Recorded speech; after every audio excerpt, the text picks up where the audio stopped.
E aí, pessoal, de volta. Aula 4, segunda parte. Acabamos de estudar estágio, estagiário. O objetivo agora é estudar eventual, o trabalhador, o aprendiz e o voluntário. Eventual, voluntário e aprendiz. Nessa ordem é o que nós vamos estudar neste vídeo, que compõe ainda a aula 4. Estamos falando de outras espécies de trabalhadores. O que é o eventual? Aliás, só para você ter o roteirinho aqui, deixa eu compartilhar com vocês aqui, né? Esse é o caminho que nós vamos seguir. Já estudamos o estagiário na Lei 1.788/2008 e agora estamos falando do trabalhador eventual. Eu posso ficar maiorzinho aqui para bater um papo com vocês. Muito bem. Pessoal, o eventual, que tipo de trabalhador é? Ele é empregado, ele não é empregado, tem vínculo, não tem vínculo? Ora, se você se recorda bem dos requisitos da relação de emprego, que eram 5 ou 6, dependendo da corrente que você adota, né, de incluir a alteridade ou não como requisito da relação de emprego, mas na definição primeira de empregado, que se extrai do artigo 3º, nós vemos que o empregado é toda pessoa física que presta serviço de natureza não eventual a um empregador, sob a dependência deste e de forma onerosa. Então, tudo o que o empregado com vínculo não é ser eventual.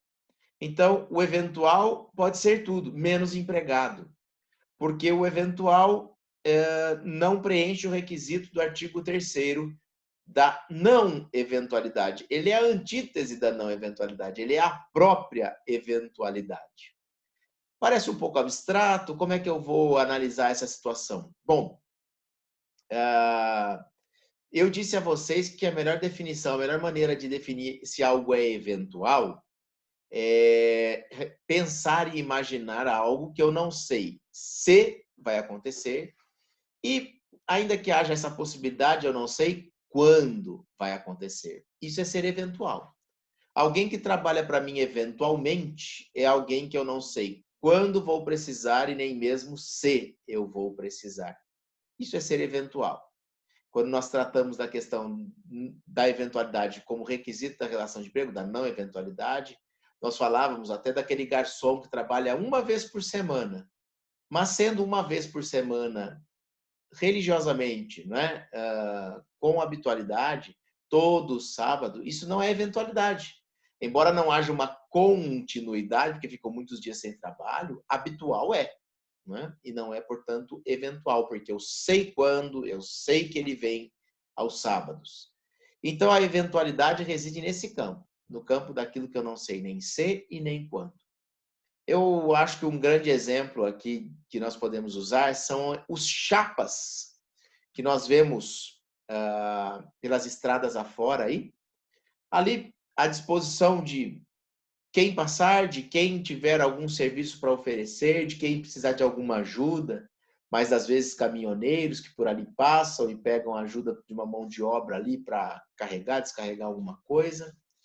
Esse cidadão trabalha hoje para um caminhoneiro que passou, amanhã é para outro, que talvez nem mais veja na sua vida, né? Não dá para, nesse único dia de trabalho, se estabelecer ali uma relação de emprego. Ou ainda que seja uma rota costumeiramente utilizada pelo caminhoneiro e que ele acaba se valendo daquele chapa mais de uma vez, da mão de obra desse chapa mais de uma vez, mas ele não sabe quando vai voltar, se vai ter entrega de novo nessa região, o que faz com que a relação se torne realmente eventual.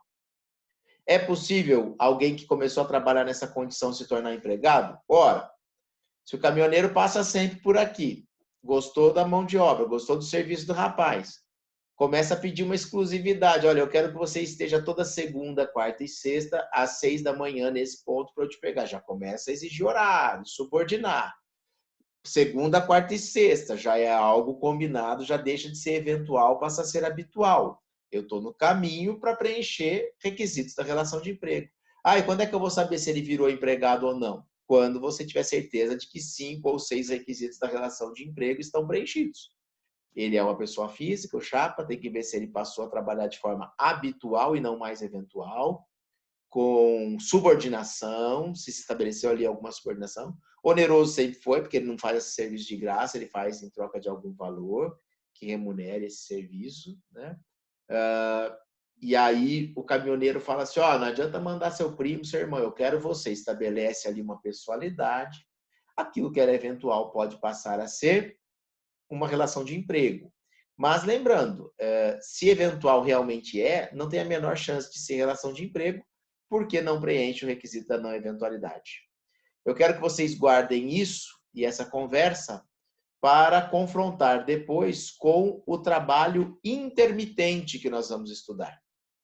No trabalho intermitente, nós temos talvez uma exceção aqui à regra, porque o intermitente também, na forma como regulamentado no Brasil, como se diz no contrato a 0 hora, é um trabalhador que, embora registrado, diferentemente do eventual, ele não sabe se vai ter trabalho e quando terá. E só será remunerado por aquilo que ele fizer. Não tem tempo à disposição, não tem espera, não tem garantia de salário mínimo, ainda que nenhuma atividade tenha exercido. Se não tiver convocação para o trabalho, ele ganha 0, né? Não ganha nada. Então, o intermitente não deixa de ser um trabalhador eventual, mas que o legislador optou por regulamentar de alguma maneira e reconhecendo ali a existência de uma relação de emprego. Mas a gente deixa para estudar o intermitente depois, mas é alguém que, como eventual, eu não sei nem se e nem quando vai trabalhar. Nem ele mesmo sabe. Ele depende de convocações do seu empregador. Ok? Então, era isso que nós tínhamos para falar sobre o eventual. Vamos falar agora sobre o trabalho voluntário, regulamentado pela Lei 9.608 de 98. O que nós combinamos? Quando a lei é curtinha, a gente aprecia a lei por inteiro. E não se desespere. Essa lei do voluntário realmente... Olha, eu tenho que tirar aqui para subir a outra tela do voluntário. Aham, já está aqui. Olha só, são 5 artigos. O 5º, revogam-se as disposições em contrário. Faltam 4. A lei entra em vigor na data da publicação. Faltam 3. Olha como vai ser rápida, né? Essa análise da Lei 9.608, de 18 de fevereiro de 98. Quanto 8, né?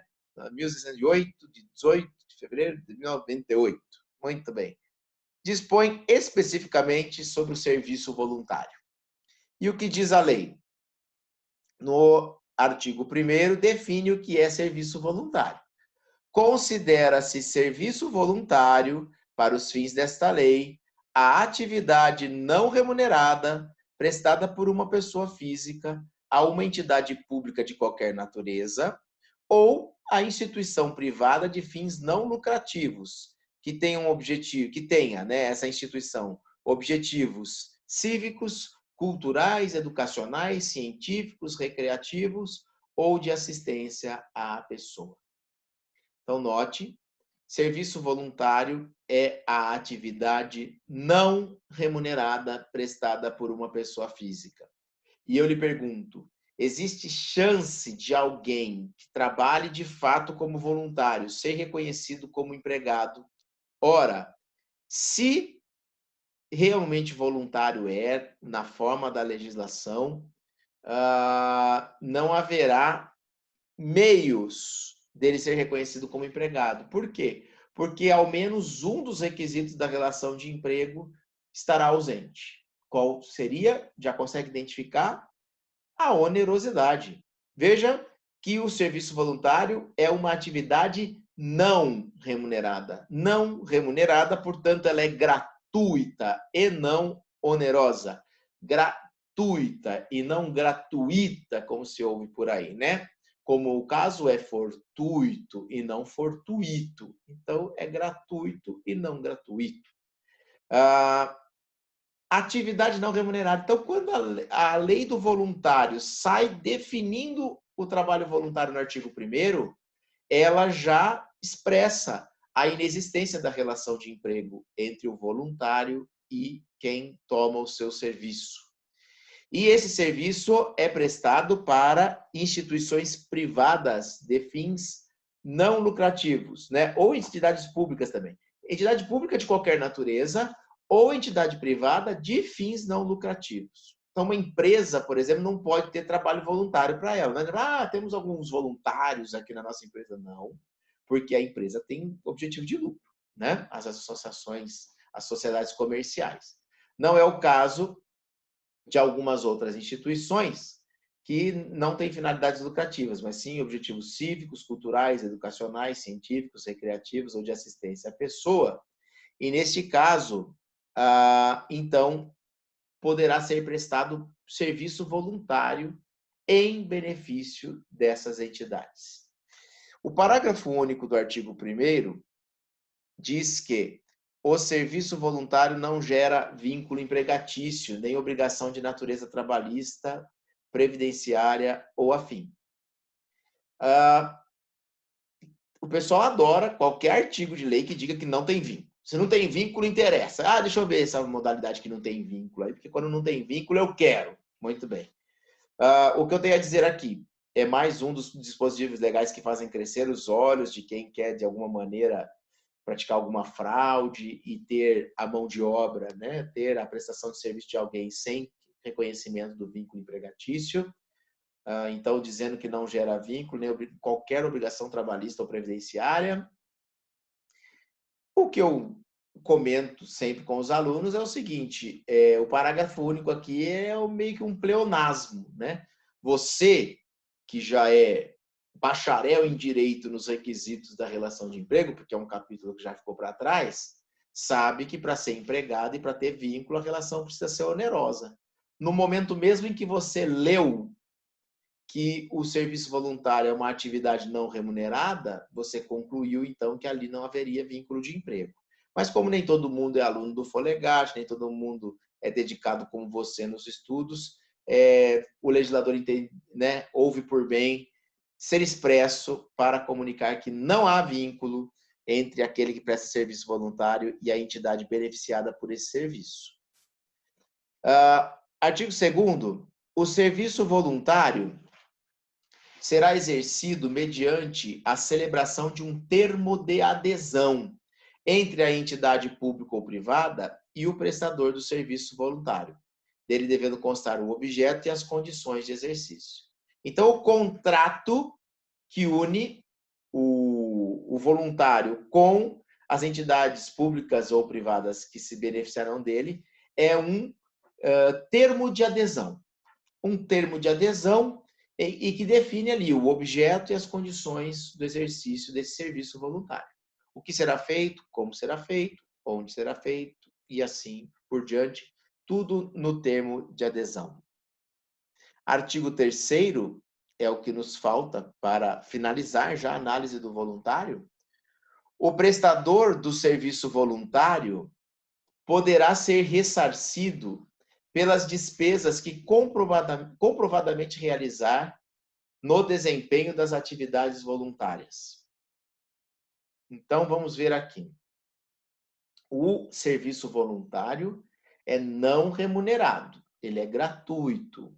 Mas quem prestou um serviço voluntário pode ser ressarcido das despesas que comprovadamente realizar no desempenho das atividades voluntárias. Isso não é remuneração. Isso não é pago pelo trabalho, mas por conta das despesas que o voluntário teve para poder prestar esse trabalho. É isso. É uma indenização, é um reembolso, ok? Então, não há que se confundir com remuneração para dizer, tornou oneroso o trabalho voluntário, porque não é o pagamento do serviço em si, mas de alguma despesa que, eventualmente, aquele que prestou o serviço voluntário teve, né? Então, não recebe para trabalhar, mas também não precisa pagar para trabalhar, né? E aí, o ressarcimento é possível. O parágrafo único dá uma orientação da forma como esse reembolso, esse ressarcimento será possível. As despesas a serem ressarcidas deverão estar expressamente autorizadas pela entidade a que for prestado o serviço voluntário. Então, sabendo que haverá um reembolso, ou combinada a possibilidade de um reembolso, também para que este seja feito, o reembolso das despesas, evidentemente, o parágrafo único prevê que a entidade beneficiária do serviço, que vai ser quem vai ter que pagar esse reembolso, ela tem que expressamente autorizar a despesa. Só é reembolsável uma despesa expressamente autorizada pela entidade beneficiada pelo serviço voluntário. Então, se eu vou trabalhar lá na quermesse da paróquia, né? Que falta que faz, né? Já era para estar tendo já festas maínas e agora chegando junho, festas juninas, bolinho caipira, quentão e tudo mais, né? Que delícia que é. E eu vou trabalhar lá e me ofereço para ajudar. Eu espero algum pagamento em troca pelo meu trabalho? Não, as minhas horas de trabalho são uma doação, são um trabalho voluntário. Mas, de repente, para fazer lá o bolinho caipira, para fazer a pipoca, o cachorro-quente, eu tive que comprar os produtos, pão, salsicha, saquinho, embalagem, seja lá o que for, né? Milho de pipoca, óleo, sal, e eu tive despesas com isso. Então, para poder executar o meu serviço, para beneficiar ali uma comunidade, eu tive algumas despesas. Se no termo de adesão estiver combinado que haverá reembolso, e uma vez autorizada expressamente essa despesa, ela será ressarcível, né? Ela poderá ser objeto de ressarcimento. O que eu quero destacar é, isso não desnatura o serviço voluntário, tampouco o torna oneroso. Não, né? Não há onerosidade aí, porque não se paga o serviço em si, mas tão somente o reembolso da questão material aí, de insumos, de produtos que eram necessários e que foram adquiridos. O que se tem aqui, na verdade, né? Imagina que eu ajudei lá na festa junina da paróquia e alguém tira a foto bem na hora que eu estou pegando o pagamento das mãos de um padre, ou do representante da cúria, quem quer que seja, ou o pastor da igreja, quem quer que responda por aquela entidade religiosa naquele momento. Muito obrigado, toma aqui esse dinheiro. E alguém tira a foto. Lá, o Marco falou que estava trabalhando de graça, que estava na causa, aí numa boa causa. Olha lá, foi nada, olha que mercenário, está recebendo. Então, se você olhar a foto, de fato, tem alguém recebendo um valor ali. Só que a que título este pagamento está sendo feito? Eu estou recebendo porque trabalhei ou por conta das despesas que fiz, né? Isso é o que diferença, é que torna onerosa ou não a relação. Se é um mero reembolso das despesas realizadas, evidente que isso tem natureza indenizatória e não caracteriza remuneração. Ok? E olha aí, já falamos de voluntário também, o que tinha que ser falado. Então, de acordo com o nosso roteiro aqui, já falamos de estágio, já falamos do eventual e já falamos do trabalho voluntário. Qual que é o nosso próximo tema? Aprendiz. Os aprendizes, que têm regulamentação dentro da CLT, diferente do estagiário, do voluntário, que são leis extravagantes, né? Fora da CLT, o aprendiz está regulamentado entre os artigos 428 e 433 da CLT, que são os artigos que nós vamos analisar também. Aí eu tiro esse compartilhamento, volto aqui e pego a CLT no capítulo e na parte em que ela disciplina os aprendizes. Olha, eu não tenho certeza de que eu vou conseguir me diminuir aqui. Eu tentei, mas eu não estou certo de que isso realmente terá sido eficaz. De todo modo, nós estamos aí com a CLT a partir do seu artigo 428, que é aquele que define o contrato de aprendizagem. Vamos ver a definição? CLT, artigo 428.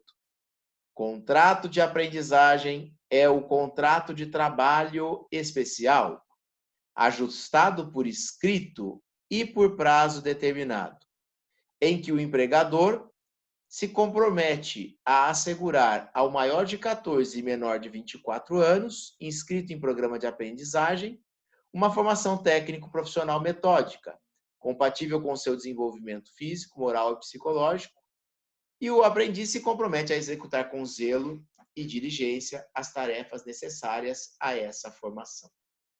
Veja, contrato de aprendizagem é um contrato de trabalho especial. Tem regulamentação própria, que vem aqui nos artigos seguintes, por isso ele é especial, né? Tem uma regulamentação especial. É contrato de trabalho, mas esse contrato é trabalho gênero ou posso dizer que é contrato de emprego mesmo? Contrato de alguém que mantém vínculo empregatício. Então, precisamos investigar aqui, né, se é de fato um contrato de emprego ou se é uma relação de trabalho lato sensu. Há um sinal ali logo em seguida que parece já dar alguma evidência, porque fala que o empregador se compromete, né, a uma formação técnico-profissional metódica, né? Aqui se compromete a assegurar, o empregador se compromete a assegurar uma formação, aprendizagem e formação técnico-profissional metódica. Empregador. Ora, se é empregador, então é porque tem emprego, tem relação de emprego ali. Mas vamos ver se isso fica mais claro depois. Quem vai ser o aprendiz? Ainda no 428. Alguém entre 14 e 24 anos. Alguém entre 14 e 24 anos. Lembrando, 14 anos é a idade mínima para o trabalho no Brasil. Exatamente na condição de aprendiz. Onde é que está isso? Na Constituição Federal, no artigo 7º, não é? Então, o aprendiz, na verdade, já tem a sua primeira referência lá no artigo 7º da Constituição e a regulamentação aqui na CLT. Pois bem, mas lá na Constituição qual era a preocupação? Exatamente a da definição da idade mínima para o trabalho, dizendo que os menores não serão submetidos a qualquer tipo de trabalho, com 18 anos são plenamente capazes, entre 16 e 18 não, podem tudo, menos o trabalho perigoso, insalubre e noturno, ao passo que entre 14 e 16, apenas na condição de aprendiz, que é o que estamos vendo aqui. Então, entre 14, idade mínima para o trabalho, e 24 anos. 24 foi aumentado pela Lei 1180 de 2005. Antes a idade mínima era de 18, não passava disso, né? Era entre 16 e 18. Muito bem. Olha o que diz o parágrafo 1º do 428. A validade do contrato de aprendizagem pressupõe anotação na carteira de trabalho e previdência social. Então, o aprendiz é registrado em carteira, o que me permite concluir que, de fato, ele é empregado. O aprendiz é empregado, certo? Tem um contrato especial que regulamenta exatamente a atividade dele, mas não deixa de ser empregado, ok? Estamos diante aqui de um tipo de trabalho com vínculo empregatício, porque a carteira é anotada. Também é requisito, como no caso do estagiário, matrícula e frequência do aprendiz à escola. Não basta matrícula, tem que ser matriculado e também tem que estar frequentando a escola o aprendiz, a não ser que ele tenha concluído o ensino médio. E além disso, além da anotação na carteira, matrícula e frequência do aprendiz na escola, também o aprendiz precisa aprender. Onde ele vai aprender? No programa de aprendizagem, né? Então, inscrição num programa de aprendizagem sob orientação de entidade qualificada em formação técnico-profissional metódica. Então, a validade do contrato, a anotação na carteira, matrícula e frequência do aprendiz na escola, se não concluir ensino médio, e inscrição num programa de aprendizagem desenvolvido sob orientação da entidade qualificada em formação técnico-profissional metódica, é o que diz o parágrafo 1º. Confirmando, então, que o aprendiz é empregado. E se ele é empregado, a relação dele é onerosa? Sim, tenho que presumir isso, porque se empregado é, inclusive, é oneroso. É o que confirma o parágrafo 2º. Ao aprendiz, salvo uma condição mais favorável, será garantido o salário mínimo hora. O salário mínimo hora garantido, então, como a remuneração dos aprendizes. Parágrafo 3º. O contrato de aprendizagem não poderá ser estipulado por mais de 2 anos, exceto quando se tratar de aprendiz portador de deficiência. A redação é praticamente a mesma que nós vimos lá na lei do estágio a respeito da duração do estágio. Então, aqui que bom, não vai ter pegadinha, tanto estágio quanto aprendizagem. O prazo máximo é de 2 anos. Uma vez superado este prazo, o contrato automaticamente passa a ter vigência por prazo indeterminado, porque se extrapolou o limite máximo de tempo, ok? A formação técnico-profissional, a que se refere o caput do artigo, caracteriza por atividades teóricas e práticas, metodicamente organizadas em tarefas de complexidade progressiva, desenvolvidas no ambiente de trabalho. Se você não está bem situado ainda, quem seria exatamente esse aprendiz, né? Lembre-se de órgãos de aprendizagem como o Senai, o Senac do comércio, o Senar da área rural, em que os jovens, né? Agora jovens entre 14 e 24, mas a aprendizagem sempre lembra um pouco mais, né? Até trabalhadores aí infanto-juvenis, né? 14 anos, já não sei se já é, não pode considerar adulto, né? Mas bem jovenzinhos, talvez a primeira oportunidade de trabalho, o primeiro emprego de muita gente.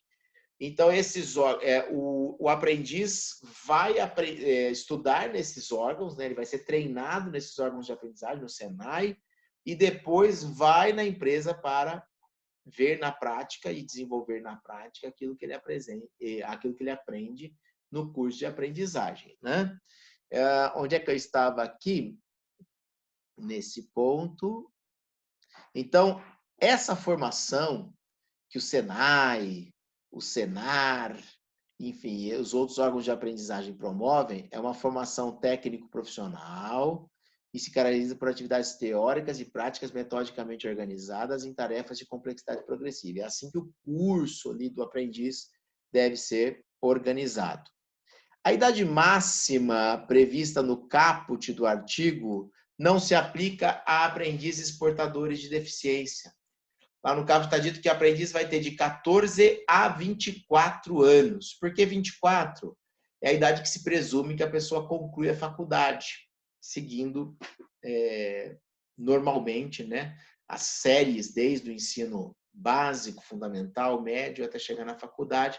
Com 24 anos de idade, o brasileiro, em tese, se forma num curso superior. E aí já não há mais falar em aprendizagem, tem que ir para o mercado de trabalho, trabalhar, que já passou da hora, né? Mas, assim como acontece lá no estágio, também aqui na aprendizagem, se o aprendiz é portador de deficiência, a ele não se aplica o limite de 2 anos. E você pergunta, mas se não aplica o limite de 2 anos, por quanto tempo ele pode ficar?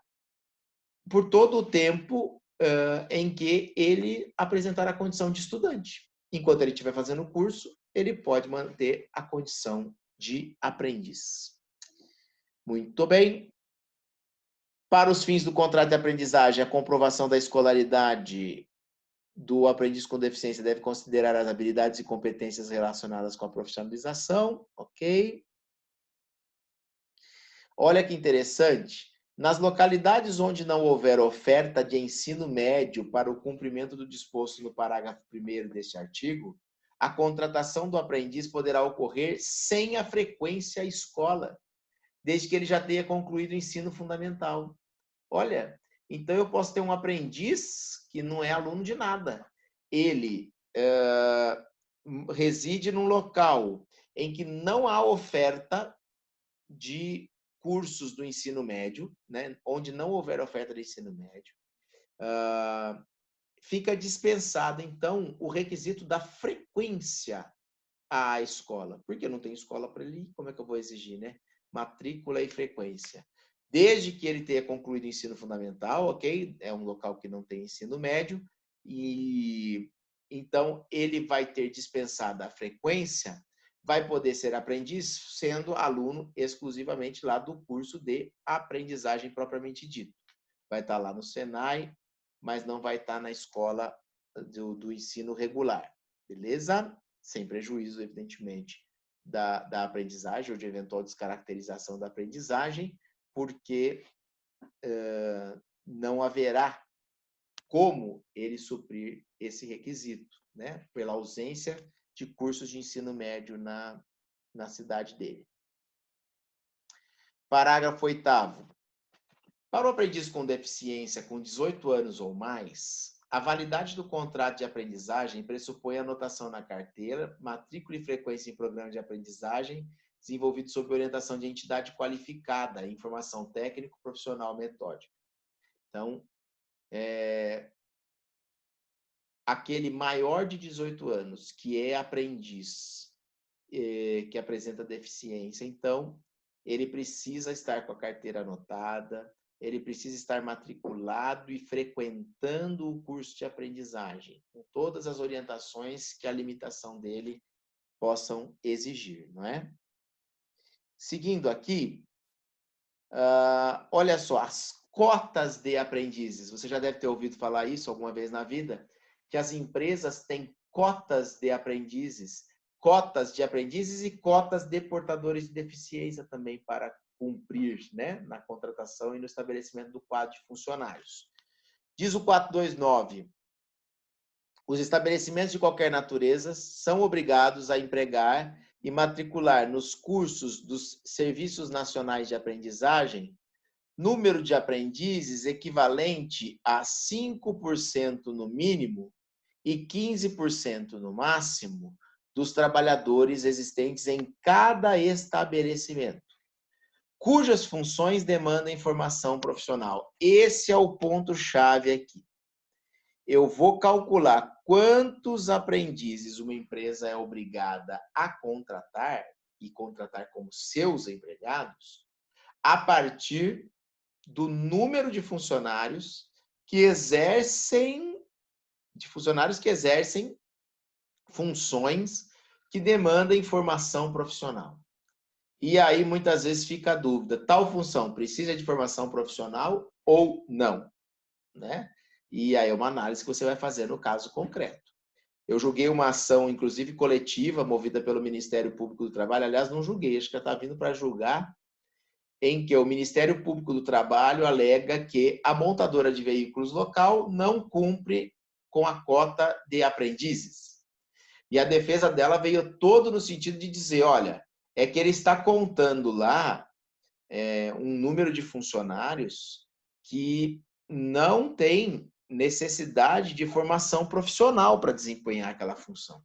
Então, se não há necessidade de formação profissional, eles não compõem, né, eles não integram a contagem de funcionários para extrair de lá a porcentagem, a cota de aprendizes que a empresa tem que contratar. Então, esse é um argumento, às vezes, da defesa, dizer, olha, mas eu tenho 100 funcionários, mas nenhum demanda formação profissional. É tudo braçal, tudo, né, aprende ali na prática, não tem que ter curso, não tem que ter nada. É algo que vai ter que ser pesquisado, né? E porque as porcentagens são extraídas daqueles cujas funções demandam formação profissional. Pois bem, pessoal, o limite fixado neste artigo não se aplica quando o empregador for uma entidade sem fins lucrativos que tenha por objetivo a educação profissional. Então, deixa eu ver como é que estava lá em cima, né? O limite fixado, que é de 5% a 15%, não é isso? Entre 5% e 15%. Os estabelecimentos a que se refere o caput poderão destinar o equivalente a até 10% de sua cota de aprendizes à formação técnico-profissional metódica em áreas relacionadas a práticas de atividades desportivas, Isso veio recentemente, em 2017, numa lei que tentou estimular a prática do esporte, a formação de atletas, ainda que por meio da aprendizagem também, mas que de fato na prática se vê muito pouco. Aliás, como se vê muito pouco os próprios aprendizes, né? Embora a quarta vara de São José seja a fonte da sede do GEA, que é o Juizado Especial de Infância e Adolescência, que é a única separação administrativa por matéria feita na Justiça do Trabalho, que a gente poderia chamar de vara especializada, digamos assim, né?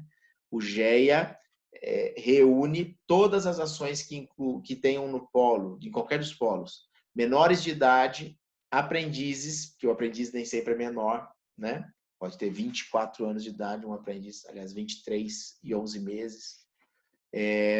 Então, todos esses processos são avocados para a quarta vara na sua versão GEA, que está com as atividades bem paradas, é verdade, por conta da impossibilidade do nosso antigo juiz titular continuar exercendo a função.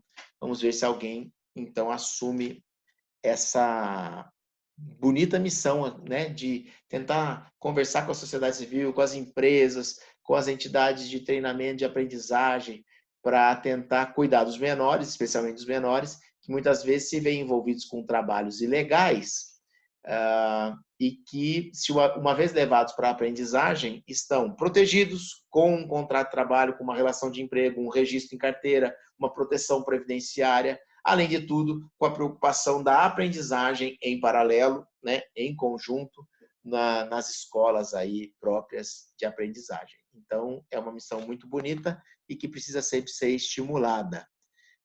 Frações de unidade no cálculo da porcentagem dão lugar à admissão de um aprendiz. Como não pode ter meio aprendiz, sobe para o número inteiro seguinte. Aqui não interessa. Estabelecimento de que trata o CAP poderão ofertar vários aprendizes adolescentes do Sistema Nacional de Política com Drogas. Ok. Aqui até um dispositivo de 2019, tentando relacionar os aprendizes aí com algumas outras políticas, aqui sobre drogas, no outro, aqui em cima, fala do Sistema Nacional de Atendimento Socioeducativo, enfim, algumas situações pontuais. 430. Eu tenho uma empresa, eu tenho empregados que exercem função que demandam formação teórica, formação profissional. Pela lei, eu sou obrigado a contratar aprendizes, mas eu não tenho a menor ideia de onde é que tem um aprendiz, onde é que tem um curso de aprendizagem. Acho que não tem curso de aprendizagem aqui na minha cidade. O que eu faço? Né? O 430 tenta dar uma mão até para tirar exatamente esse discurso. Eu não contratei porque eu não achei, eu não contratei porque não tem, enfim, né? Que é um argumento de defesa recorrente, inclusive para as empresas que não completam a cota, né, de aprendizes. Na hipótese dos serviços nacionais de aprendizagem não oferecerem cursos ou vagas suficientes para atender a demanda dos estabelecimentos, essa poderá ser suprida por outras entidades qualificadas na formação técnico-profissional metódica, a saber, quem pode? Escolas técnicas de educação. Escolas técnicas de uma maneira geral. Quem mais pode? Entidades sem fins lucrativos que tenham por objetivo assistência ao adolescente, à educação profissional, que sejam registradas no Conselho Municipal dos Direitos da Criança e do Adolescente, para ter certeza que é uma entidade idônea e que realmente tem vocação para lidar com adolescentes, com jovens, com menores, né? Com menores de idade. Finalmente, entidades de prática desportiva das diversas modalidades filiadas ao Sistema Nacional do Desporto, sistemas de esporte do Estado, Distrito Federal e dos municípios. Lei de 2017, a mesma que falou lá em cima, né? Que a aprendizagem poderia se dar por meio da prática de esportes, também trouxe esse item para tentar fomentar a prática esportiva também, especialmente na modalidade de aprendizagem. Essas entidades deverão contar com estrutura adequada ao desenvolvimento dos programas de aprendizagem, de forma a manter a qualidade do processo de ensino e acompanhar e avaliar os resultados. Não é só jogar lá, acompanha e avalia. Aos aprendizes que concluírem os cursos de aprendizagem com aproveitamento, será concedido um certificado de qualificação profissional.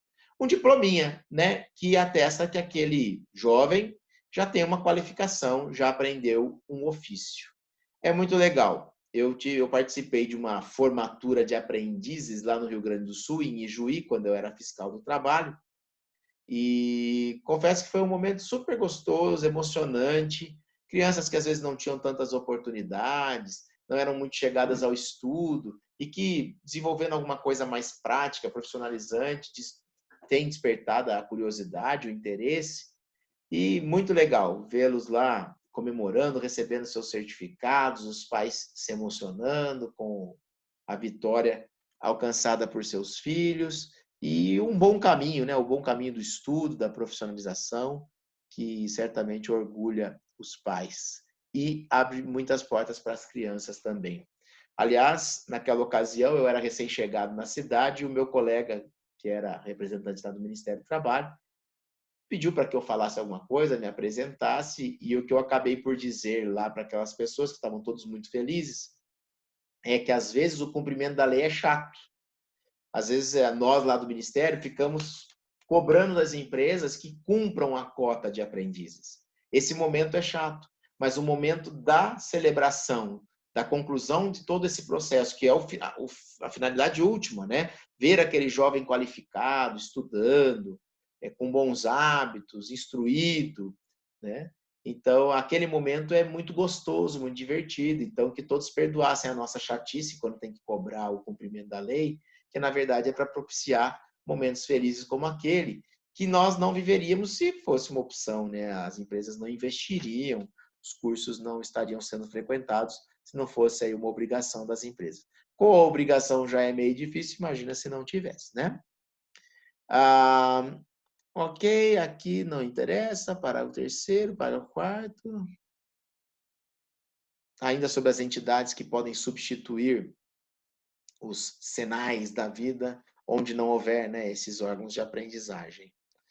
A contratação do aprendiz poderá ser efetivada pela empresa onde se realizará a aprendizagem ou pelas entidades mencionadas ali no artigo 430. Nesse caso, não gera vínculo de emprego com a tomadora de serviços.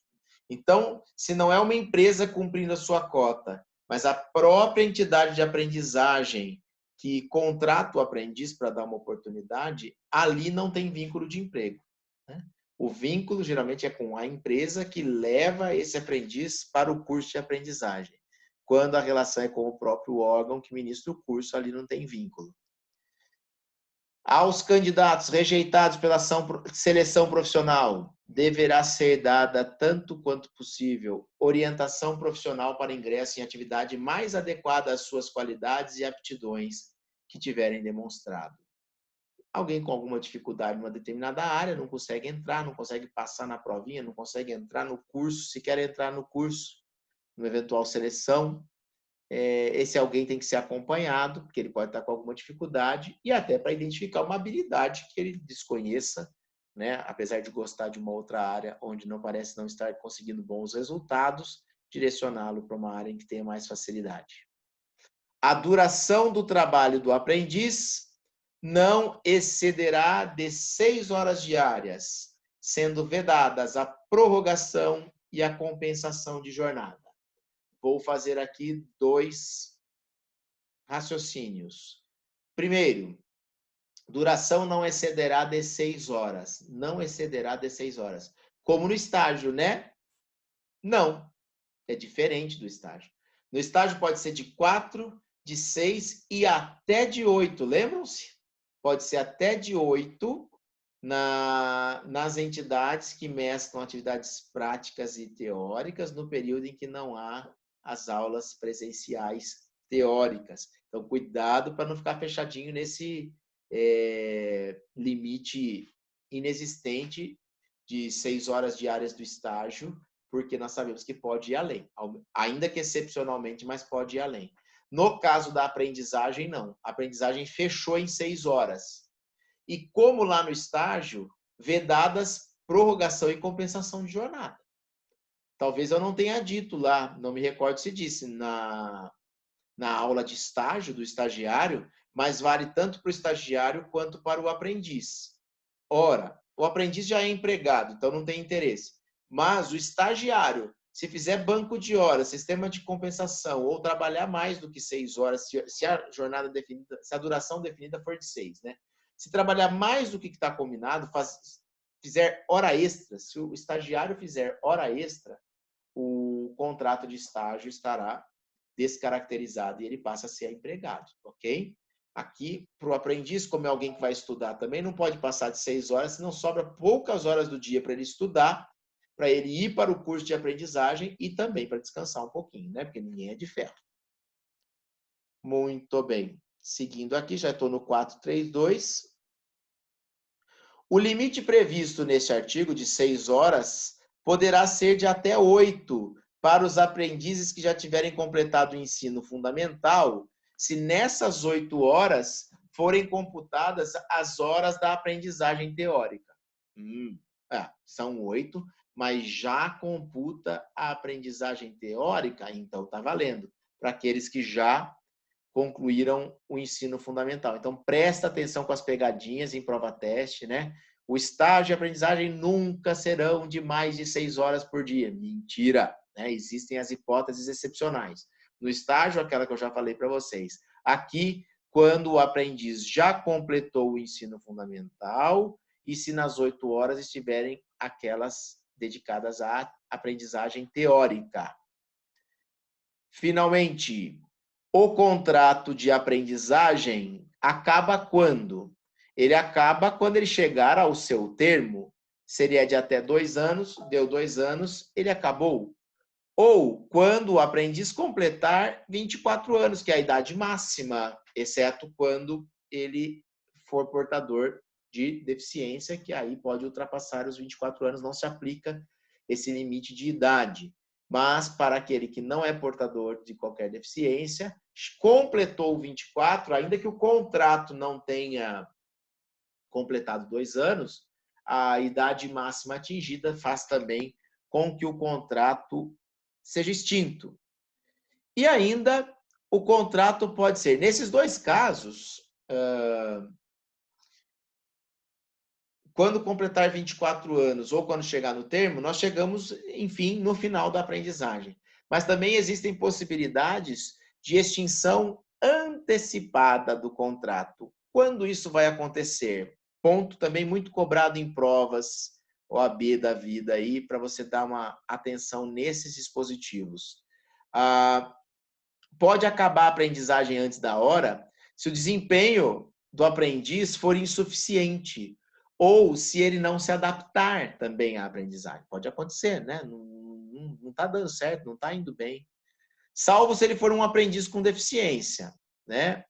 E quando desprovido de qualquer recurso de acessibilidade, de tecnologias assistivas e de apoio necessário ao desempenho de suas atividades. Ora, né? Não vai dizer, ele não está se adaptando. Poxa vida, ele tem uma dificuldade. Você não dá nenhuma possibilidade, mecanismos, né, de acessibilidade e tudo mais para ele desempenhar a função. Aí não é exatamente um problema dele, né? Inclusive, essa expressão portador de deficiência, ela é criticada, né, para quem estuda, para quem acompanha as pessoas, então, que têm alguma necessidade, porque, na verdade, não é ele que é deficiente. A visão que se tem é que é o ambiente à volta dele que não supre as necessidades dele. O ambiente é que é deficiente. O ambiente é que apresenta déficit, é que fica devendo alguma coisa para ele. Ora, se ele não anda e se ele usa uma cadeira de rodas, não adianta eu colocá-lo para dizer, então, o que você vai fazer tem que ficar subindo essa escada aqui, descendo. Aí não vai ter como mesmo. Mas não é um problema dele, é um problema do ambiente que não se adapta à forma de locomoção dele. Percebe a diferença, né? E a preocupação da ressalva aqui do item 1 também. Também vai acabar antes da hora a aprendizagem se alguém cometer falta grave, né? Que seria como se fosse uma justa causa, já que ele é empregado, né? Não fica livre de um poder disciplinar e se praticar falta grave pode acabar o contrato. Se o aprendiz se ausentar injustificadamente à escola, de maneira a perder o ano letivo. Não é uma falta, né, injustificada, mas uma soma, uma quantidade suficiente para fazer perder o ano letivo. E aí ele não preencheu o requisito da frequência, né? Porque tem que ser matriculado em curso e frequentar. Se ele bomba por falta, é sinal de que ele não preencheu o requisito da frequência ao curso. E ainda o contrato de aprendiz pode terminar a pedido do próprio aprendiz. Não quer mais, né? Ninguém é obrigado a continuar trabalhando, a continuar empregado de ninguém.